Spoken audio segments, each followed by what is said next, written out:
ka lang. Ano? Ate. Tulingan? Ate. Eh, magkano sa tulingan? Mahal naman. Nga pa nga. 100 yan, 200. Andyan, doon o, 150. Dito talaga sa lamog, ha? Hindi yan lamog yan. Malambot lang. Magkaiba ang ano niya, pinanggalingan. Ah, ganon? Galing Amerika yung isa, galing Dubai naman yung isa. Oo, noon. Maganda nga yan, alam mo bakit? Bakit? Hindi yan frozen, ito frozen. Oh? Sabi mo yan, ha? Shoutout mo na. Ay, shoutout. Magaganda. Yun, oh. Te, shoutout mo pamilya mo, te. Like me. Lo? Binabati ko yan.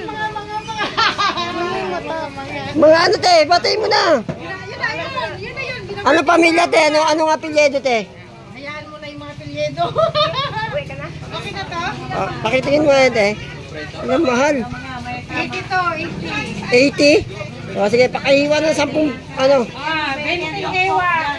Oh, 20. 30 kung kaya. 30 pirasong hiwa. Ang katotohanan, ilang iwa talaga? 30. 30, o tatloin mo lang. Tatlo. Kasi baka sundin mo lang kita. Hindi, bawat isa, tatlo. Pwede yan, oh. Oh, sige, yun na lang. Wow! Dami paninda ngayon, ay, ah. Kukunti pa lang yan. Shoutout dyan sa mga friend ka. May mga Yan sana, ganun sana, oh. ano na eh. Kuya eh. Mamaya kami masisumikat kuya ha. Oo, maganda nga yan, eh. Di magkakapera tayo pare-parehas. Pag sumikat ka, sisikat din ako. Di ba? Tama. Una, matitik. Ay, sorry po, nay. Nakaharang kami, sorry. Galonggo. Eh, shoutout, eh. Shoutout! Ano pangalan? Siyempre, may pangalan yan. Ay.